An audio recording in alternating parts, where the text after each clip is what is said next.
Bénin, voici le bulletin de l'information sur Actu Matin.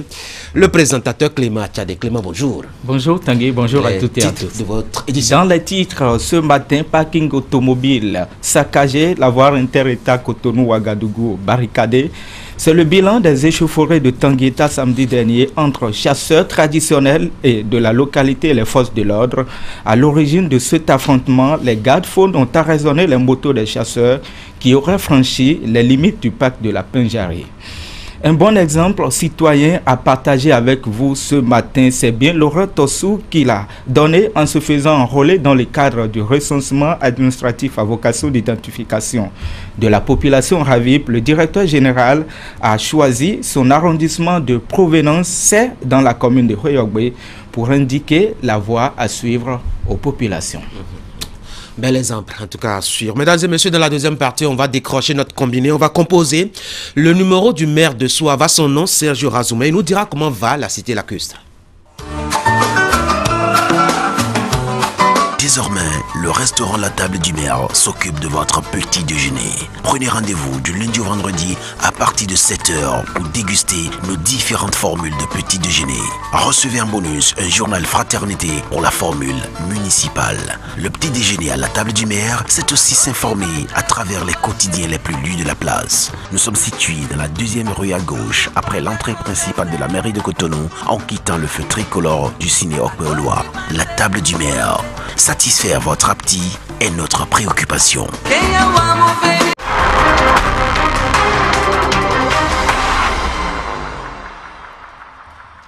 Clément Tchadé, il y a eu ce week-end un bras de fer entre population et les forces de l'ordre. C'était à Tangueta. Oui, Tanguy, il s'agit d'un affrontement entre les chasseurs traditionnels de la localité et les forces de l'ordre.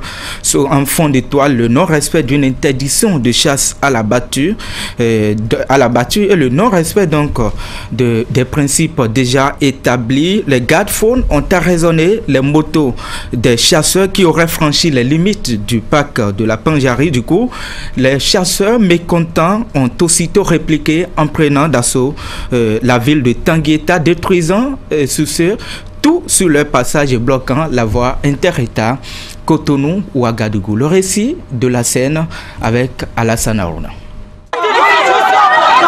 Des chasseurs traditionnels de Tangueta, très remontés contre les gardes-faunes, connus sous le nom de Rangers de African Park, concessionnaire du parc national de la Pinjari. Alors que ces chasseurs traditionnels étaient en pleine partie de chasse ce samedi dans une zone d'occupation contrôlée de la réserve de la biosphère de la Pinjari, leurs motos ont été arraisonnées par les gardes-faunes au motif qu'ils ont violé les limites de la réserve. Informés de la situation, les chasseurs ont aussitôt investi la ville de Tangueta, saccagé les locaux de African Park et son parc automobile avant de bloquer la voie inter-État Cotonou-Ouaga, empêchant la circulation dans les deux sens. Nous sommes en train de faire une chasse traditionnelle, une chasse sportive. Les goudins ne peuvent pas tuer un éléphant, ne peuvent pas tuer un buffle, ne peuvent pas tuer un lion. Avec nos goudins, nous faisons la chasse au niveau de nos champs. Nous ne rentrons pas dans le parc. À notre arrivée, on a déposé les motos, nous sommes rentrés dans la brousse. À notre surprise, on était dans la brousse quand on nous a appelés pour dire que les gens sont arrivés prendre les motos en direction de Natitengu. Donc c'est de là on s'est dit qu'on ne peut pas continuer cette chasse. On est revenu. À notre grande surprise, on a constaté effectivement que ces motos sont en Natitengu. Depuis des années, ici, nous ne rentrons pas en brousse. On ne peut pas abattre le buffle avec le goudin, le sanglier non plus. Difficilement, on n'arrive pas à trouver même une biche. Pas un moment, hein, c'est pas régulier. Mais les petits oiseaux, là, les petits gibiers, et c'est une période bien déterminée. Un arrêté ministériel aurait été pris pour interdire la pratique de la chasse dans la commune de Tangueta. Arrêté que les populations disent ignorer, puisqu'aucune sensibilisation préalable n'a été faite dans ce sens. Il semble qu'il y a des zones interdites de chasse, zones que la loi de 2004 sur la faune interdisait de chasse en principe. Maintenant, la population en réalité de Tangueta n'est pas imprégnée du contenu de la loi. Donc ne savait donc pas où il fallait chasser, où il ne fallait pas chasser. À notre grande surprise, au cours d'une de nos chasses, on apprend que nous sommes interdits de chasse dans un certain nombre de zone. Il n'y avait pas une sensibilisation préalable. Donc, la population avait l'habitude d'aller à la chasse. Comme cela, c'est une culture. Pour ces manifestants, pas question d'interdire la chasse à Tangueta puisque cette pratique fait partie de leur tradition, une tradition qu'ils ont héritée de leurs aïeux. On nous a refusé la chasse à la battue. Pourquoi? Ça, c'est une coutume. C'était là juste avant nos aïeux. C'était là. On ne peut pas nous obliger de laisser ça d'un seul coup comme ça. Nous, on nous a nés, on s'est levé, on a vu qu'il y a nos parents qui font le chasse à la battue. Donc maintenant, là où nous on va, on ne rentre même pas dans le parc. C'est dans les champs. C'est les petits oiseaux, les herbes, les pintades et les gibiers qu'on tue. L'intervention des forces de l'ordre n'a nullement émoussé l'ardeur des manifestants. Et dans les affrontements entre forces de l'ordre et population, on parle de plusieurs blessés, dont le chef brigade de Tangueta. Tout à l'heure, je dis que j'ai amené quelqu'un à l'hôpital à l'urgence. Ils ont tiré à balles réelles sur des gens. Ils ont blessé 4 personnes. 5 personnes. C'est 5 non? C'est des gardes-fous qui ont tiré. Venu sur les lieux, accompagné de ses 2 adjoints, le maire de Tangueta, après plusieurs discussions, a pu dissuader les manifestants qui acceptent de libérer la voie publique, mais à la seule condition que leurs motos soient rétrocédés. Il faut dire que quand ils sont soulevés, ils ont procédé à des casses. Et des casses vraiment, ils sont allés à l'African Park. Ils ont tout cassé, ils ont cassé tous les véhicules qui sont là, les vitres des véhicules qui sont là. À présent, ils disent qu'il faut que les motos qu'on a saisies soient vraiment rétrocédées, qu'elles soient retournées aux propriétaires. Nous, on est en train de courir dans ce sens. Après d'âpres négociations avec les populations, un terrain d'entente a été trouvé et la voie fut finalement libérée aux environs de 19h30. Le député UN de Kétou, Antoine Kolaole Idji, a reçu samedi les vœux des militants de l'Union fait la Nation. C'est au détour d'une cérémonie qui a pour cadre Pancon, une localité de la commune de Kétou. Plusieurs personnalités politiques étaient à ses côtés pour la circonstance. On va retrouver maintenant Franck Romé Santana, Banabé Messin. Pankou, cette localité de la commune de Kétou, a servi samedi de lieu de ralliement aux militantes et militants de la section MADEP UN, venus des bourgades, hameaux, villages, du centre-ville de Kétou et même des autres villes du département du Plateau. Ils ont choisi la deuxième quinzaine du mois de février pour sacrifier à la tradition de présentation de vœux à leur mentor Antoine Kolaole Idji. Une présentation de vœux couplée au bilan des actions menées en 2017 et les perspectives pour 2018. À les résumer, les ambitions dont ces fidèles aux idéaux de l'Union fait la Nation UN se nourrissent sont grandes. Et pour les atteindre, ils souhaitent avoir le soutien, les conseils et les accompagnements de leurs aînés. Leur démarche est saluée par l'ancien député et ministre Lazare Maurice Serrueto. Il n'a pas manqué de dire toute son admiration à la jeunesse et aux femmes UN qui croient toujours en leur leader. Ce monsieur-là, en lui présentant les vœux, ils font très bien. Ils font très bien parce qu'on ne sait pas commander quand on ne sait pas obéir. On ne sait pas commander si on ne sait pas obéir. Vous ne pouvez pas le remplacer si vous n'apprenez pas à reconnaître que avant, après, maintenant et pour longtemps encore, il faut apprendre auprès de lui. Prenant la parole, l'honorable Antoine Kolaole Idji a confié que malgré les difficultés, l'Union fait la Nation, son alliance politique, s'est démarquée sur la scène politique nationale par son soutien visible et remarquable au gouvernement de la rupture. Aussi a-t-il poursuivi, l'Alliance reste déterminée à accompagner le programme d'action du gouvernement PAG et les réformes dans tous les secteurs. Pour lui, il n'y a que l'apport des uns et des autres qui puisse aider l'exécutif à remettre le Bénin debout par l'éradication de la pauvreté et de la misère ambiante. Ce soutien-là, c'est ce que Patrice Talon souhaite. Il dit, je ne veux pas que vous vous éparpillez en 50 millions de partis politiques. Resserrez les rangs, parce que nous avons besoin de resserrer les rangs pour construire le Bénin. C'est ça ce que moi je suis. Parce que c'est ça qui peut faire le Bénin. Les enfants du plateau se lèveront, accompagneront les réformes politiques du pays, accompagneront le programme d'action du gouvernement, accompagneront le président Patrice Talon et nous irons loin. Nous irons loin. Chacun d'entre vous, avant les 3 ans qui restent à ce gouvernement, sentira cela dans sa maison. Parce que c'est pour cela que nous nous battons. La fin de cette cérémonie de présentation de vœux a été faite de remise de présents à l'honorable Antoine Kolaolé Idji qui à son tour et clôturant les manifestations a exprimé sa gratitude à tous ceux qui ont fait le déplacement de Cancun.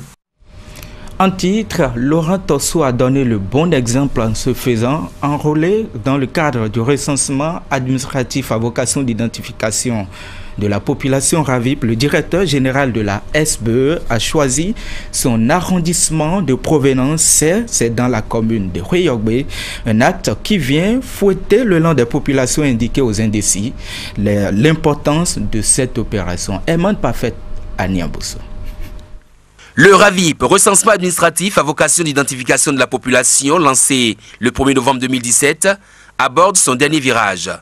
Ici, dans l'arrondissement de Sey, commune de Houeyogbe, ce mois de février s'annonce plutôt bien pour les agents recenseurs. Laurent Tosso choisit son arrondissement de provenance pour se faire enrôler. Je suis très heureux d'être avec mes frères de Sey. Tout le monde a vu, et mes frères aussi, que j'ai donné un seul exemple, un bon exemple tout à l'heure. Il s'agit de mon enrôlement pour le RAVIP. Nous sommes là pour augmenter le taux d'inscription et c'est justement à ce titre que, avec mes amis, nous avons décidé de venir ici à Sey aujourd'hui pour que dans la commune de Houeyogbe et particulièrement à Sey, le taux d'enrôlement soit de 100% bientôt. Entouré pour la circonstance d'amis venus le soutenir dans le cadre de cette action de sensibilisation, le natif de Sey, directeur général de la Société béninoise d'énergie électrique, indique à ses concitoyens le chemin à suivre pour ne pas rater le train du développement. Le RAVIP est fait, et je vous le dis, pour que chaque citoyen puisse avoir une carte d'identité, puisse avoir un acte de naissance et pour bénéficier après des soins de santé gratuits. Et c'est pour cela que je nous invite tous à faire le même geste que moi. Et son geste emporte l'adhésion du conseil communal de Houeyogbe, représenté par le premier adjoint au maire. Je voudrais profiter pour demander à toute la population de suivre les exemples pour que dans l'arrondissement de Sey et dans la commune en général, que le nombre d'enrôlés soit au maximum. L'opération est prévue pour durer 6 mois avec à la fin un registre national devant contenir l'ensemble des données utiles à la bonne planification des besoins de la population en matière de développement. Le 4e mois est déjà amorcé et Laurent Tosso saisira l'occasion du concert organisé par l'association Action, Solidarité et Partage pour lancer un ultime appel aux retardataires qui ne disposent plus que de 2 mois pour se faire recenser.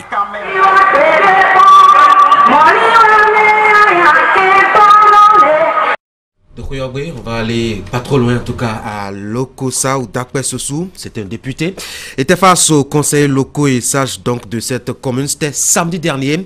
Il était question de la politique. Clément Achadé. C'est la salle de conférence qui a servi de cadre à cet événement. Au menu des échanges, les sujets brûlants de l'actualité nationale et un appel aux enseignants pour la reprise du chemin des classes. Occasion pour l'élu parlementaire de faire des projections sur les législatives de 2019. Reportage. Conseillers locaux et sages de la commune de Lokossa dans le département du Mono sont ici face aux députés Dakpe Sossou.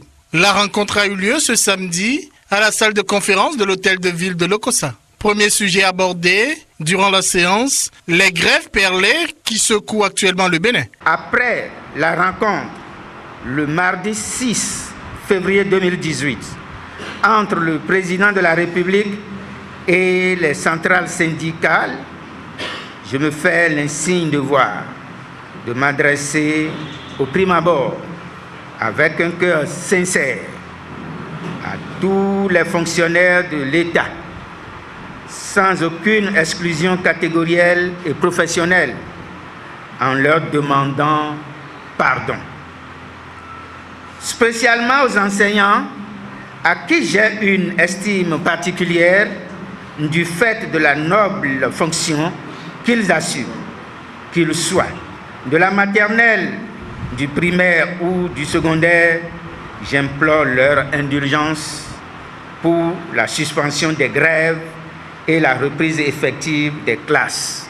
2019 approche à grands pas avec en ligne de mire les élections locales et communales avant que ne s'ouvre la bataille pour les législatives de 2020. Les élus locaux ont été appelés à un resserrement des rangs. Il a été annoncé que la volonté des sages sera déterminante dans le choix des candidats devant bénéficier du soutien de Dakpe Sossou pour les élections de 2019. Je tiens à vous confier que dans ma nouvelle approche, l'avis consultatif du Collège des sages et notables est obligatoire depuis le niveau du village jusqu'au niveau communal, avant le positionnement de tout candidat, en tout cas sur la liste que j'aurai l'honneur de conduire. J'aurai besoin du soutien, de vos soutiens, de votre soutien et de l'accompagnement des uns et des autres pour la concrétisation de mes ambitions.